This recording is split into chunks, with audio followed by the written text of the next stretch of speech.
Hi, my name's Jane Sullivan, soon to be Jane Dudley, and it is the 28th of December 2018. I'm recording this video from Cradle Mountain National Park in Tasmania, in Australia.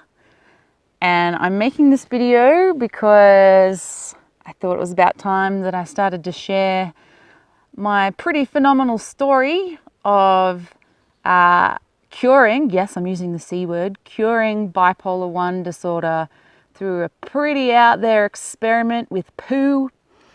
It's called a fecal transplant, and it has worked beyond my wildest imagination.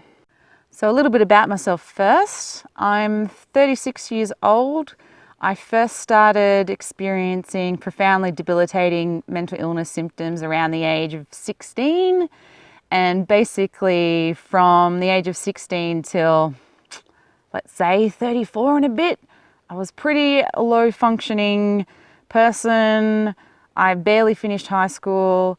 I had a ton of different jobs and I always lost my job due to a mental breakdown.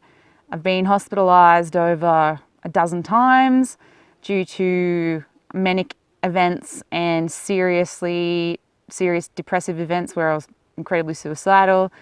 I didn't get a bipolar 1 diagnosis until about 2011. I've been on a ton of different medications, and I would call myself basically treatment resistant. My excellent psychiatrist, Dr. Hinton from Newcastle Psychiatry, did manage to get me on a combination of drugs that stabilized me a bit in the sense that I stopped being suicidal, but I never actually had any quality of life while on medication. Yeah, I barely functioned even when I was on medication. I mean, I would have periods of intense depression where I was in bed for weeks at a time, barely able to look after myself, get out of bed, clean my teeth, all of that. My partner Alex was basically my carer. My family and partners and the government have basically been keeping me alive since I was 16.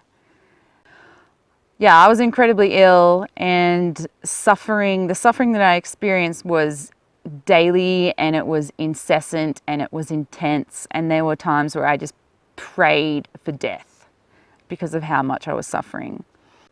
So when I met my partner Alex 5 years ago, I moved to the bush in northwest New South Wales. Alex is a zoologist and spends the majority of his life in the bush looking for critters because that's what he loves to do, and that's now what I love to do. So just moving to the bush had an incredibly positive impact on my mental health, but I still suffered incredibly, and he was basically still my carer. So Alex saw firsthand on a daily basis the level of suffering that I was experiencing. And I remember 2 years ago when my grandmother turned 88, it freaked me out because I thought, holy crap, I have good genes and I could live till a ripe old age, and the thought of living another 50 years with this illness just terrified me. And when I first met Alex, I didn't actually want to live. I had been in and out of hospital for 2 years on a really intense roller coaster of depression and mania. I had attempted suicide a few times. Luckily, I sucked at that. But after a few attempts, I saw the impact that it was having on my family, and I decided I couldn't kill myself. I just couldn't do it. I had to stop doing it, but I didn't know how to live with this illness because of just how horrendous it was on a daily basis. So it was sometime in 2016 that Alex read a mouse study where, in a lab environment, these researchers experimented with fecal transplant from taking the poo from a healthy mice and putting it into the bowel of depressed mice, whatever a depressed mice is. And amazingly, the depressed mice stopped being depressed. So this got Alex thinking. I mean, we do all of our medical research on rodents first for a reason. They're mammals, you know, we have a common ancestor, blah, blah. And it didn't seem that much of a big leap for him to think that this could possibly work on me. Now, you might be thinking, what the hell does your gut have to do with your mental illness? And that's a valid question. And I had the same thought when Alex kind of proposed this idea to me. However, there is a profound link between your gut microbiome and your mental health. And I won't explain it because I'm not a professional, but if you go to my blog, whathavewedone.com, I think it is. I'll put it up here. I've shared a link with a woman called Dr. Emily Deans, and she has a little video called Microbes and Mental Health, the link between biome and brain, where she explains the 3 pathways that our gut is linked with our brain and how our mental health potentially is impacted by our gut microbiome. Now, Dr. Emily Deans is an instructor of psychiatry at Harvard Medical School. She has credibility, so yeah, check it out. So the idea of fecal transplant is that you take the poo, a healthy microbiome from a healthy donor and put it into the sick person. Okay, so how do you do that? Okay, right. Well, in a clinical setting, you either get a FMT transplant via a colonoscopy, and now they're creating capsules. So they put poo in specially designed capsules that you swallow, and the important thing about capsules are that they are supposed to not break down until they reach the large intestine, because that's where all the action happens. You definitely don't want your capsules breaking down in your small intestine.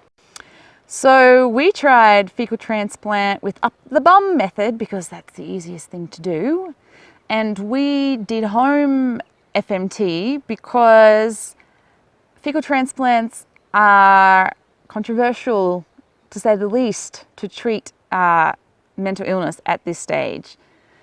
In Australia and America and other parts of the world, the only thing that fecal transplants are medically approved to treat is Clostridium difficile, which is an extremely aggressive bacterial overgrowth of the large intestine.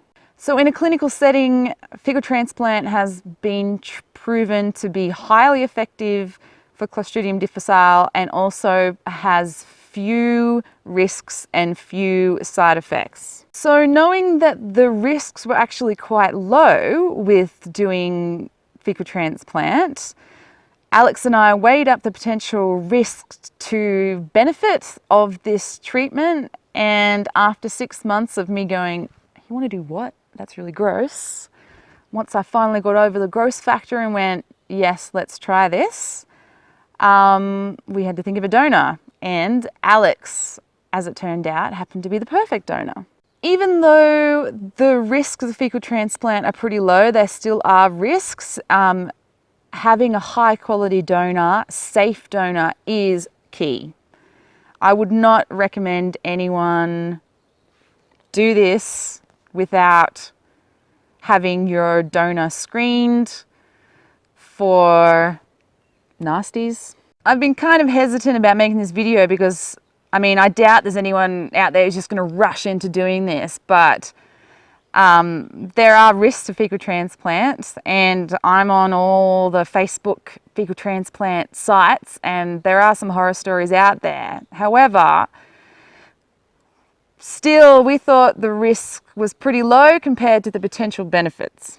Now, how did we know that Alex was a good donor? Well, I went to an FMT clinic website, a Melbourne FMT clinic, their website, and on their website they had a page all about becoming a potential donor, and there were exclusion criteria. So basically, you can't be a donor if you have a history of GI problems, if you have autoimmune issues, if you are obese or anorexic, if you've had any history of mental health issues, and basically you can't have used antibiotics in the last 6 months. But a perfect donor is, a preferable donor really, is a lifelong partner, I mean, you share the same house, you've got a lot of the same bacteria anyway. So Alex ticked all the yes boxes and none of the no boxes. And he was a safe donor. He didn't have any nasty viruses or parasites or STDs or anything like that. Alex is a really healthy guy who spent most of his time in the Aussie bush chasing lizards. I reckon he's been shat on by hundreds of them and he doesn't have much hygiene, so maybe he's healthy because of all the lizard poo. Who knows? Certainly not his diet. He didn't have a great diet or anything. So Alex seemed to be a perfect donor, which was perfect because, you know, he poos at least once a day and he lives in my house, so that's convenient.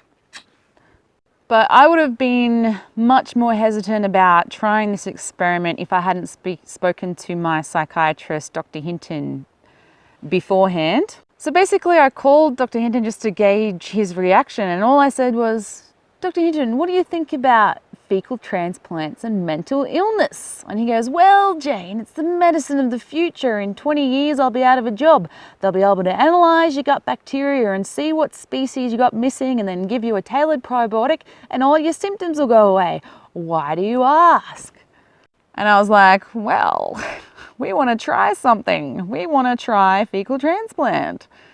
And he goes, oh, I'd be very interested to see how that turns out. Now, he covered himself because he said there isn't enough research yet to show that it will work.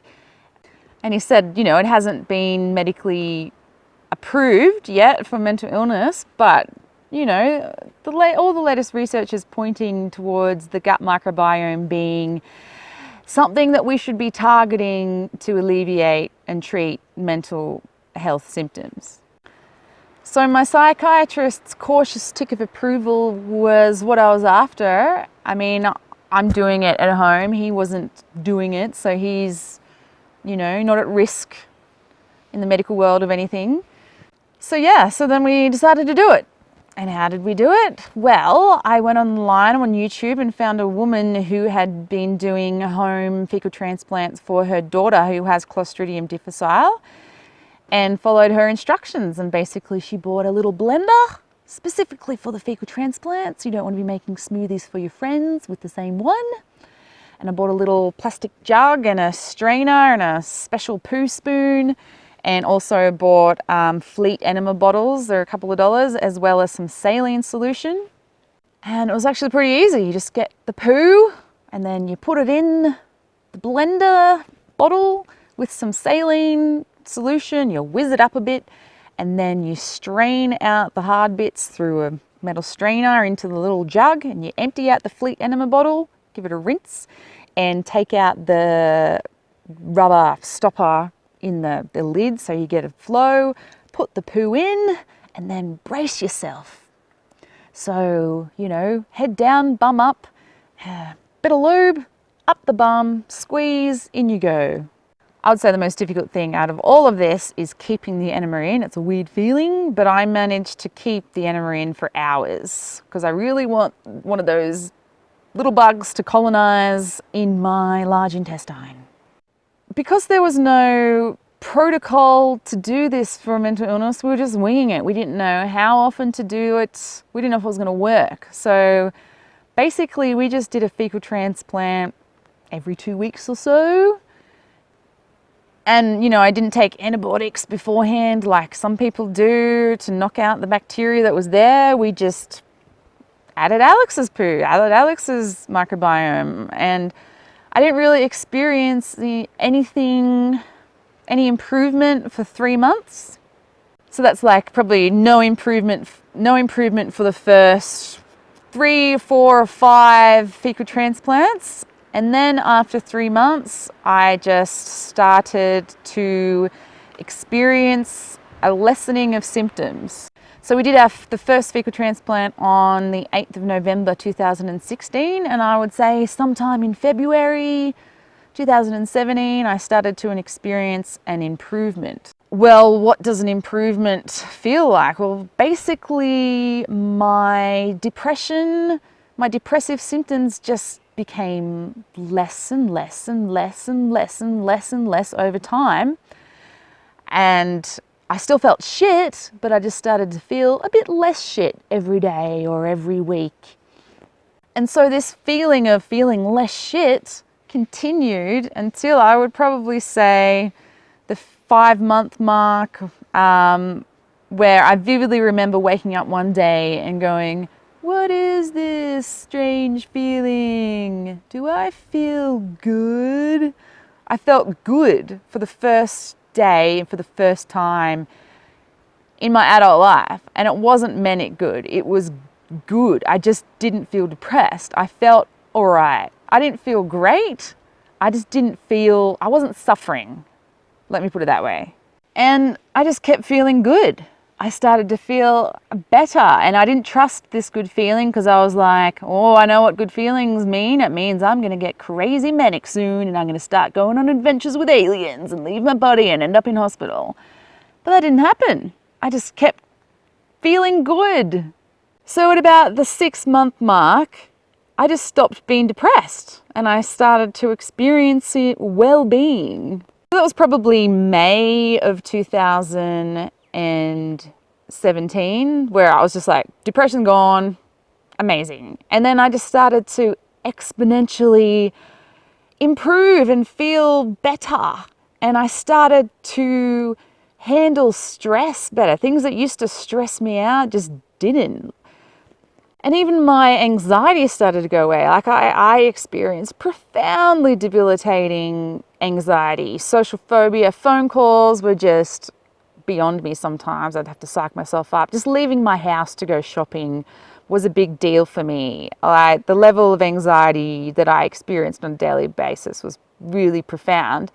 And that just kind of started to go away. I started to be less stressed out by things. And my stress tolerance just increased. I don't even know how to just things that used to stress me out and put me in bed for a couple of days, you know, it just didn't affect me anymore. I just wasn't being knocked out by life. I was just able to live. I just started to feel like this is what normal feels like. I can get out of bed before 12. Are you kidding me? What do you mean? I was like jumping out of bed at 8 o'clock. Okay, maybe not, maybe 9. Fair enough, you know. But still, I was able to get out of bed. I didn't have to psych myself up for the day. I started to feel good, and then I started to feel great. And still, I didn't have mania. I was like, when am I going to get manic? It just didn't happen. And it was a stable, I felt stable. I felt the good feeling was a feeling of being grounded and stable. And I felt like I was in my body for the first time.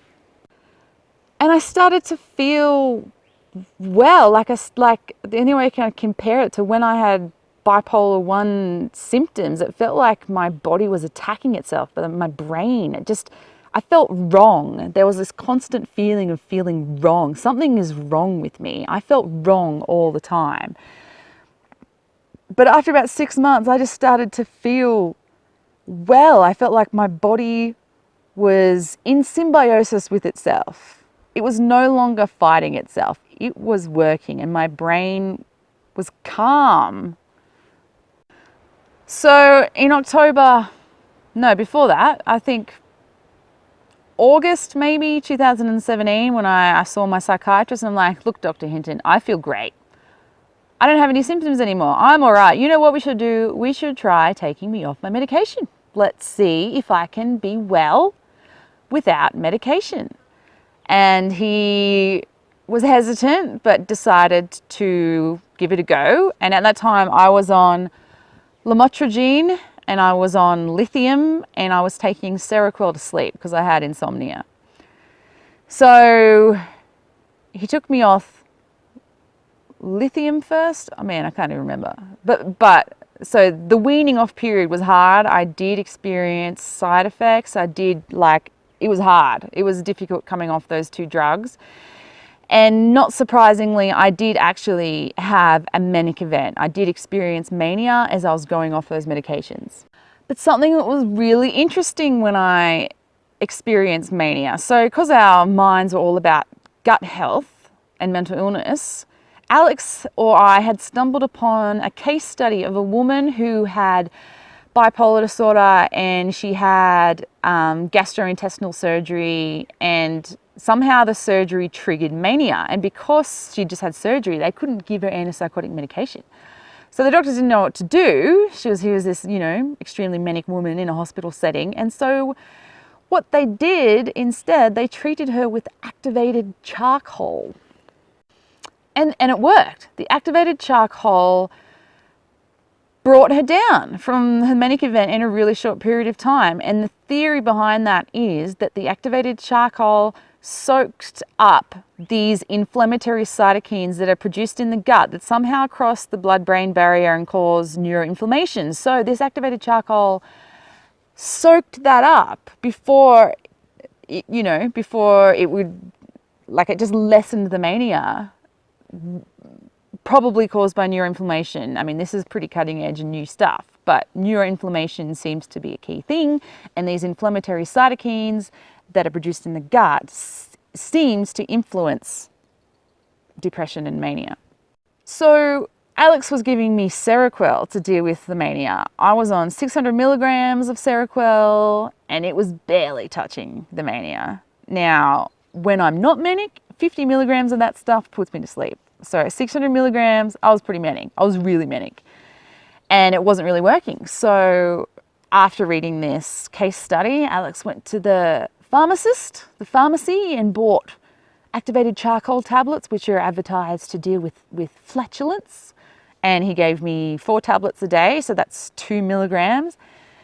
By the second day of taking this activated charcoal, I came down enough to only need 200 milligrams of Seroquel, and after 2 or 3 days, I didn't even need Seroquel at all. And the activated charcoal basically resolved my mania within a week. I was still pretty elevated, but I wasn't dangerous, I didn't need to go to hospital, and I was brought down, and then over time I stabilized again.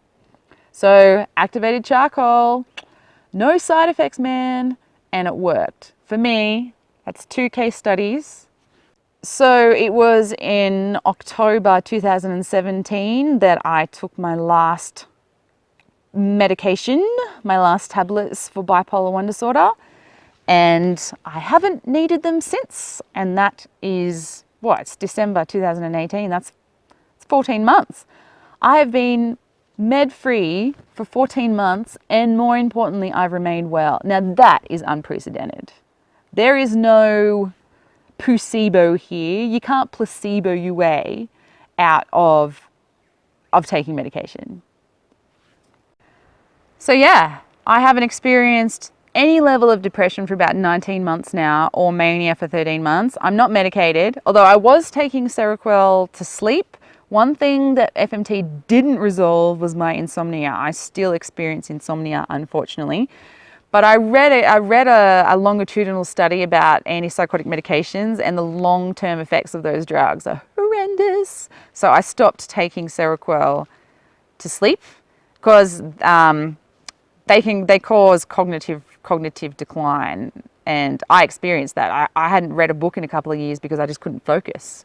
And once I stopped taking Seroquel, I was able to read again and amazingly lose weight. Like when I started taking Seroquel, I was 60 kilos, and then in 6 weeks after taking it, I was 85 kilos. That's a lot. And so in the last year, since I've been off that medication, I've been working out and everything, and I've lost about 18 kilos, which is fantastic. I can climb mountains now, which is great. So it was in October sometime in 2017 that I took my last fecal transplant as well. I think we did 10 in total. Sorry for being a bit vague here, but it was about 10. And what was really interesting is halfway through the experiment, I had a skin staph infection that was really bad, and I needed to take antibiotics. And I was like, man, I don't want to take antibiotics.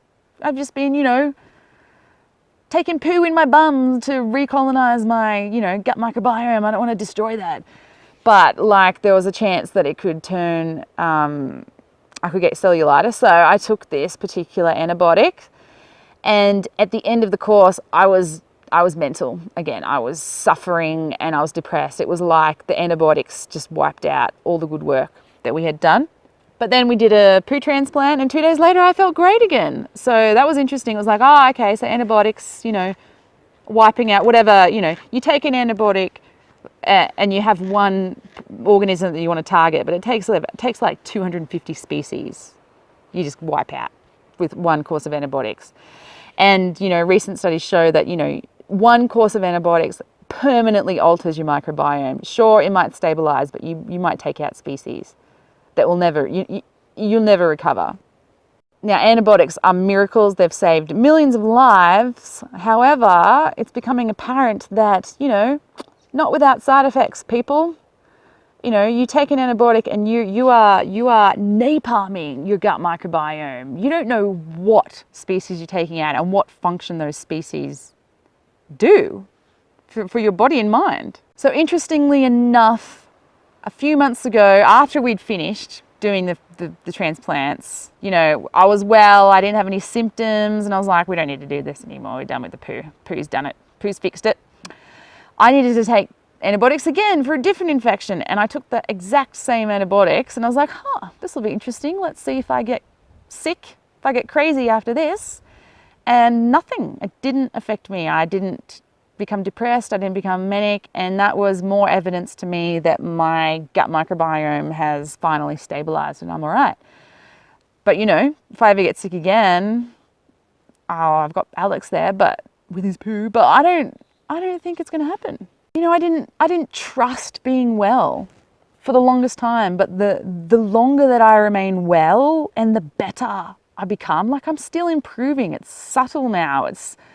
But I feel great, like 99% of the time. Who feels good 99% of the time? And I'm like, even dealing with my trauma through other methods, through meditation and this amazing therapy called trauma release exercises and exercise and, you know, yoga, like, you know, Alex's poo truly cured me of my depression and mania, and that's freed me up to be able to deal with my childhood trauma. So I have a family history of mental illness. My great-grandmother, you know, died in a psychiatric institution in the bad old days. She was there for 35 years. Who knows what she has? We don't know what she has. It was probably bipolar, but she died in a psychiatric institution. You know, most of the people in my family have mental illness. So there is a genetic predisposition, but there's also intergenerational trauma.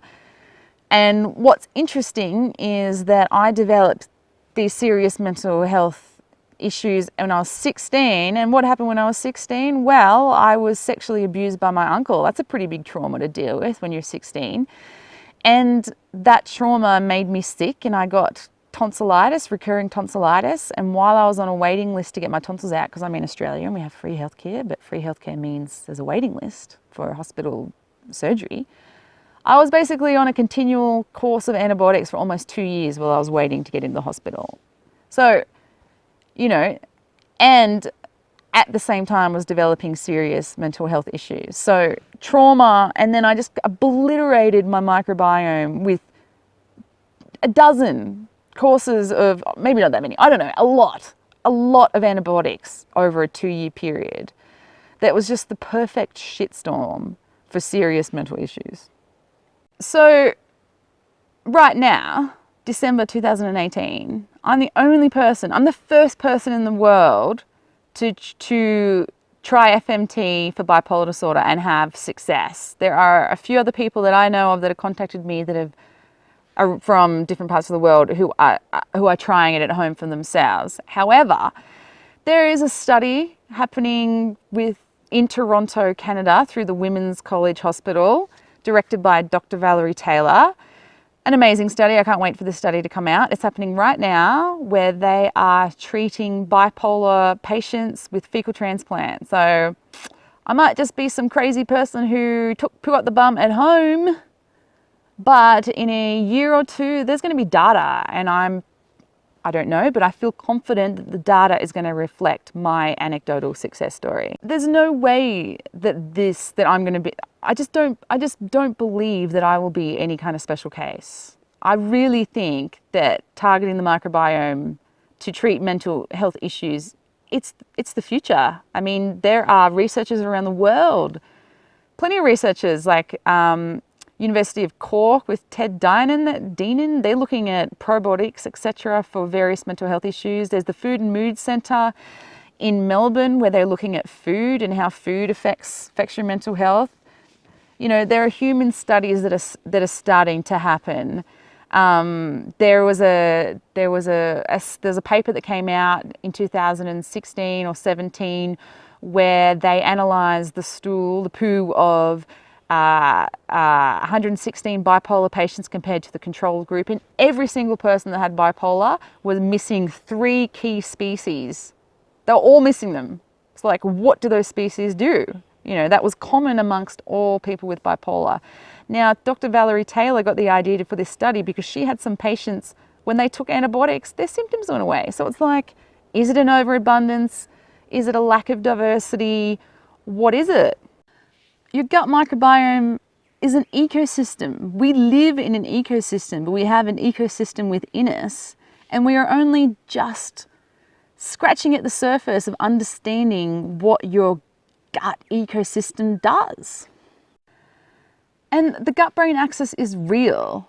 It has been confirmed. The link between the gut and the brain has been confirmed.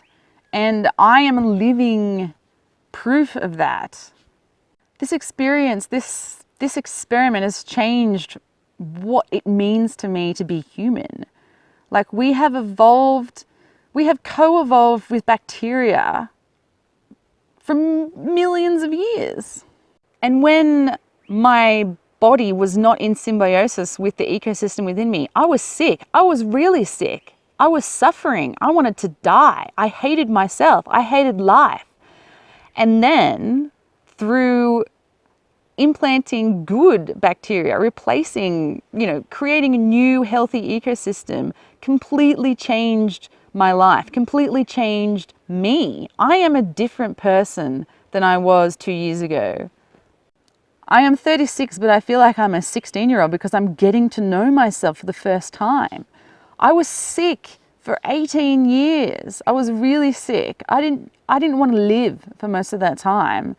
And now I have a will to live.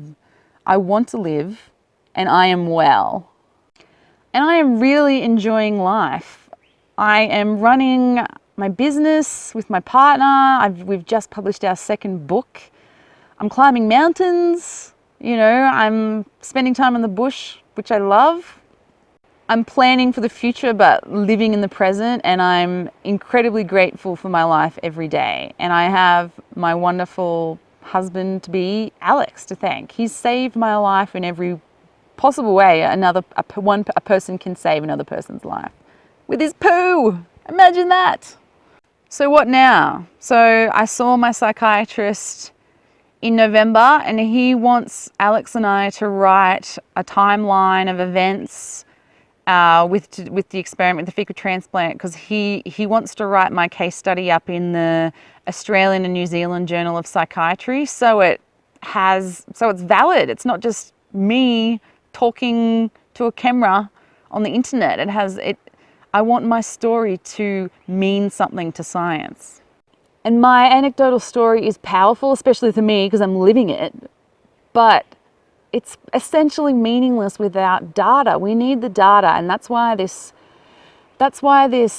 trial that's happening in Canada is incredibly exciting to me. But in the meantime, there's plenty of research that's coming out that's linking the gut microbiome to mental illness. And when I make time, I'm going to share all of the research that I've come across on my website, What Have We Done? Bit of a pun there in the name. I've been pretty slack with the website. I've just been too busy enjoying life, living life, and building my business to kind of consolidate all the information on that site and everything that I've learnt. But I'm going to get off my butt and start doing that. But if you go to that website, there's like a sign-up sheet thing for MailChimp, and if you want updates from me, if you want to know when I'm updating that site, etc., go on, click on that, go on this list, and in the future I'll send you new newsletters with the latest research and updates from me. There you go. That's my story. I cured bipolar 1 disorder with poo. Now, my psychiatrist isn't using the C word because bipolar is incurable, as we all know, but I'm using the C word because I'm just 18 months, still well. He's calling it remission. That's fair enough. I'm happy with remission. Yeah. Will this work for you? I don't know. I'm just telling my story. I'm not telling anybody to do anything. I'm just sharing what happened with me. You have to make up your own decision. If you want to wait for the data and the science, I understand. And if you're desperate and you want to try something and you want to try this, you got to be sure you're really safe with the donor because there are side effects. I would recommend that you join all FMT, fecal transplant Facebook sites so you can talk to other people doing this because there are side effects. I didn't experience any side effects, none. All the side effects that I experienced was a will to live, happiness, and symptom-free life. Yeah. Thanks for listening to my story. I'm just gonna keep talking about it until it's common knowledge that, the gut influences the brain. I'm going to be appearing in a documentary soon. Hush, hush. Shh. But I'll let you know when that comes out. All right, signing off from Tasmania. Thanks, guys.